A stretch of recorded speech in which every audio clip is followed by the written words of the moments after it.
Hello friends, welcome in my channel SPT999. This is Vikas with lecture 6 for JavaScript, and in this lecture we are going to discuss some dialog boxes in JavaScript and also we will discuss some example programs. So let's start. आपने जैसे देखा था कि कुछ भी output में आपको चाहिए तो आप यहाँ पे document.write लिख करके और कुछ भी मैटर लिखते हैं, ये आउटपुट में आपको दिखाई दे जाता है। ये एक अलग तरीका है। अगर आप किसी आउटपुट को डायलॉग बॉक्स में दिखाना चाहते हैं तो उसके लिए आप यहाँ पे लिख सकते हैं अलर्ट। अलर्ट एक फंक्शन है, ये विंडो का फंक्शन है कि जो ब्राउज़र है उसका फंक्शन है। तो ये क्या करता है, आपको एक डायलॉग बॉक्स में आउटपुट दिखाता है, जैसे कि यहाँ पे आप देख सकते हैं। तो ये जो डायलॉग बॉक्सेस हैं ये बेसिकली 3 तरीके के होते हैं। पहला मैंने आपको दिखा दिया अलर्ट। दूसरा जो होता है वो है कन्फर्म के नाम से। अगर आप यहाँ पे कन्फर्म लिखते हैं तो देखिए डिफरेंस क्या है।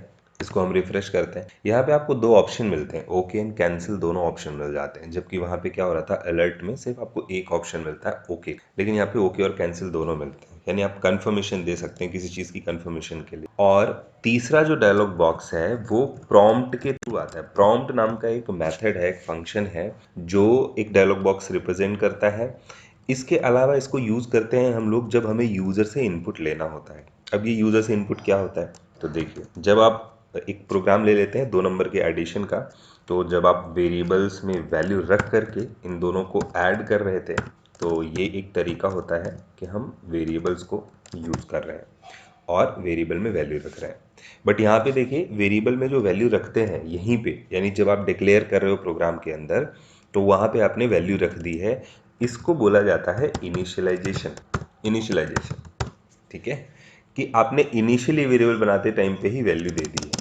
बट वेरिएबल को वैल्यू हम 2 तरीके से दे सकते हैं। एक तो ये डायरेक्ट आपने पास कर दिया, इनिशियलाइजेशन कहते हैं इसको, और दूसरा होता है यूज़र इनपुट। तो देखो है क्या कि अगर आपने यहाँ पे इनिशियलाइज कर दी वैल्यू तो परमानेंट हमारा प्रोग्राम यही रिजल्ट देता रहेगा। लेकिन अब यहाँ पे देखिए कि हमने क्या किया, सी को प्रिंट किया। अब हमारा जो प्रोग्राम है वो हमेशा 13 देता रहेगा। जब भी आप इसको रन करोगे ये 13 ही देगा। बट हम ऐसा कोई प्रोग्राम तो नहीं बनाना चाहते कभी कि वो हमेशा सेम रिजल्ट देता रहे। अगर हम एडिशन का भी प्रोग्राम बनाते हैं तो हम ये चाहते हैं कि हम जब भी चाहें तो नई अलग अलग वैल्यू इनपुट करें और उनका रिजल्ट हमें मिले। ऐसा नहीं कि हमेशा 13 ही मिलता रहे, 6 और 7 का ही एडिशन नहीं चाहिए हमें। तो हम हमेशा वेरिएबल को तब इनिशियलाइज करते हैं जब उसकी वैल्यू हम फिक्स रखना चाहते हैं हमेशा। लेकिन अगर हम अलग अलग वैल्यू देना चाहते हैं एडिशन के लिए तो हमें यूज़र इनपुट पे जाना पड़ता है, जो कि वेरिएबल को वैल्यू देने का एक दूसरा तरीका है, यूज़र इनपुट जिसे कहते हैं। तो यूज़र इनपुट में हम क्या करते हैं, देखो यूज़र इनपुट के लिए हमें प्रॉम्प्ट फंक्शन की नीड होती है, जिसके भी हम बात कर रहे थे। आपको यहाँ पे लेना पड़ेगा प्रॉम्प्ट, और प्रॉम्प्ट के अंदर आप चाहो तो कोई मैसेज भी दे सकते हो, जैसे कि एंटर फर्स्ट नंबर, ऐसा आप एक मैसेज दे सकते हो और यहाँ से जो वैल्यू मिलेगी वो आ जाएगी इस पर। ऐसे ही हम यहाँ पे प्रॉम्प्ट इसको सेलेक्ट करते हैं, कॉपी करते हैं और चेंज कर देते हैं इसको सेकेंड नंबर। तो अब प्रॉम्प्ट जो है आपको यूज़र इनपुट करा करके देगा। इसको ज़रा सेव करिए और यहाँ पे देखिए रिफ्रेश करके, ये देखो कह रहा है एंटर फर्स्ट नंबर 5, ओके करो, एंटर सेकेंड नंबर 6, ओके करो। अब देखो यहाँ पे 56 दे रहा है। देखो 56 क्यों आ रहा है, क्योंकि इसने इसको ऐड नहीं किया, इसने कॉन्कैटिनेट किया हुआ है, ज्वाइन कर दिया साथ में 5 और 6 को। ऐसा इसलिए कि जब प्रॉम्प्ट यूजर इनपुट लेता है तो ये बाय डिफॉल्ट स्ट्रिंग लेता है। आप कुछ भी इनपुट करो बाय डिफॉल्ट स्ट्रिंग, तो मतलब कि उसने 5 को कुछ इस तरीके से लिया और प्लस 6 को कुछ इस तरीके से लिया। तो जब आप स्ट्रिंग को प्लस करते हो तो वो बेसिकली ज्वाइन कर देता है उसको, ठीक है, 56 बना देता है। लेकिन हम तो ऐड करना चाहते हैं, तो हमें क्या करना पड़ेगा, हमें इसको बदलना पड़ेगा नंबर में, नॉर्मल नंबर में, ना कि स्ट्रिंग में। बाय डिफ़ॉल्ट ये स्ट्रिंग है, स्ट्रिंग के बारे में भी एक लेक्चर हम बनाएंगे तो उस पर प्रॉपर डिस्कस करेंगे, स्ट्रिंग का प्रॉपर वर्किंग क्या है, कैसे हैंडल करते हैं। अब यहाँ पे याद रखिए कि बाय डिफ़ॉल्ट प्रॉम्प्ट जो है वो स्ट्रिंग लेता है और हमें क्योंकि ऐड करना है, ऑपरेशन करना है मैथमेटिकल, तो उसके लिए हमें 5 और 6 को नंबर बनाना पड़ेगा। तो नंबर बनाने के लिए हम क्या करते हैं कि यहाँ प्रॉम्प्ट के पहले एक फंक्शन है नंबर नाम का, आप इसको यूज़ कर सकते हो और इस पूरे पार्ट को इसके अंदर बंद कर दो। तो देखो होता क्या है कि जो चीज़ ब्रैकेट के अंदर होती है वो पहले सॉल्व होती है, तो ये वाला पार्ट पहले चलेगा। यूज़र से एक नंबर मिल जाएगा स्ट्रिंग फॉर्मेट में और वो नंबर यहाँ पे आ जाएगा, और उसके बाद नंबर ये वाला मेथड चलेगा और ये इसको फाइनली 5 में कन्वर्ट कर देगा और ए में 5 आ जाएगा। तो नंबर का काम ये है।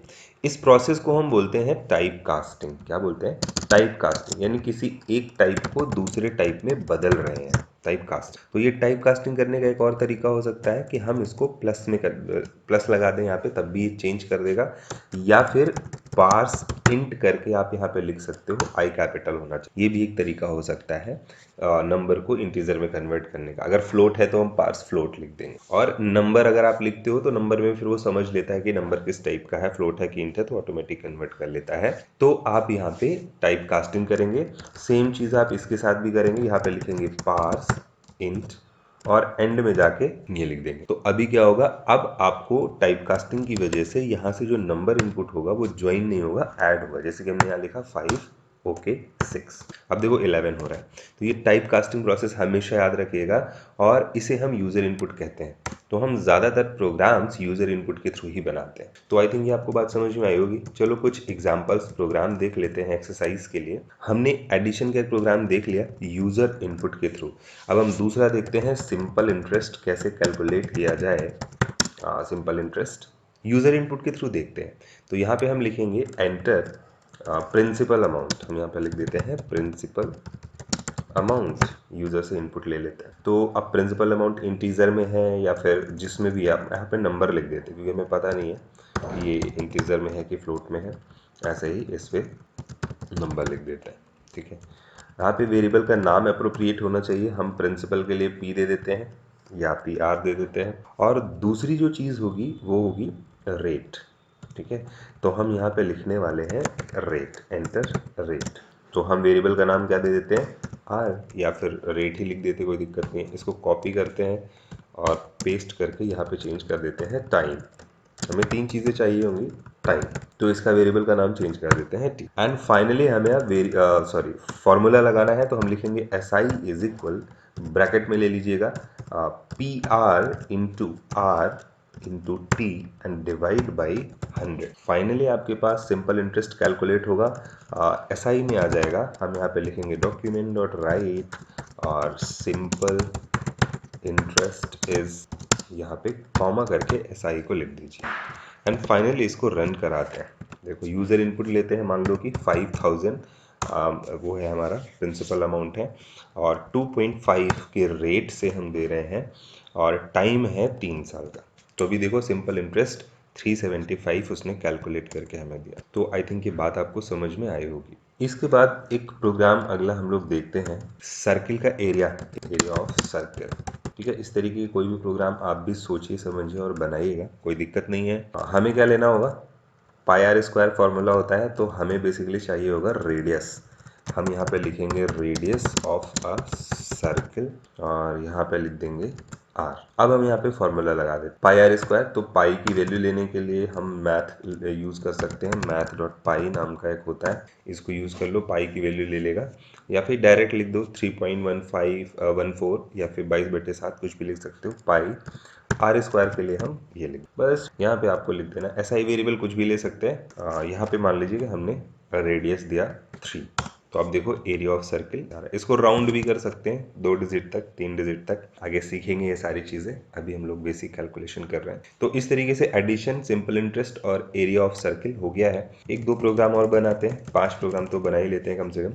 टेम्परेचर कन्वर्टर बनाते हैं, जैसे कि टेम्परेचर कन्वर्टर, ठीक है। तो अभी आपको क्या चाहिए, मान लो हम बना रहे हैं सेल्सियस टू फ़ारेनहाइट। तो हमें यहाँ पे चाहिए होगा टेम्परेचर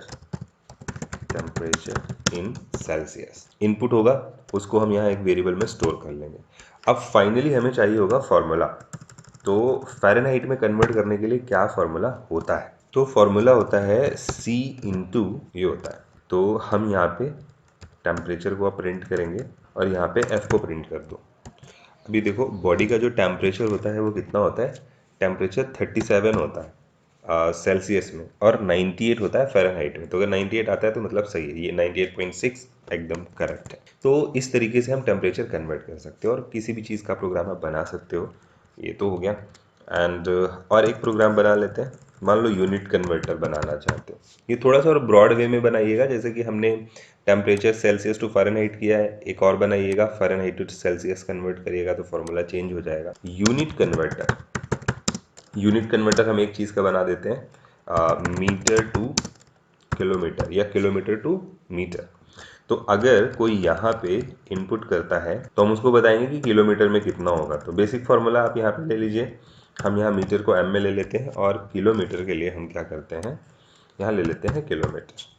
तो मीटर डिवाइड बाई 1000 कर देंगे, ठीक है, दैट्स इट। यहाँ पे बस आ करके हम लिख देंगे और बस यहाँ पे के एम लिख देंगे। यहाँ पे आप लिखिएगा, मान लीजिए कि आपने ये लिख दिया और ओके कर दिया। देखो 2.5 किलोमीटर आ रहा है, हमने मीटर में इनपुट किया था। तो ऐसे मीटर को किलोमीटर में या किलोमीटर को मीटर में या सेंटीमीटर में कन्वर्ट करना हो तो आप इस तरीके से अलग अलग यहाँ पे फॉर्मूला बनाते चले जाइए और सब एक साथ प्रिंट कर दीजिए, सारे आ जाएंगे।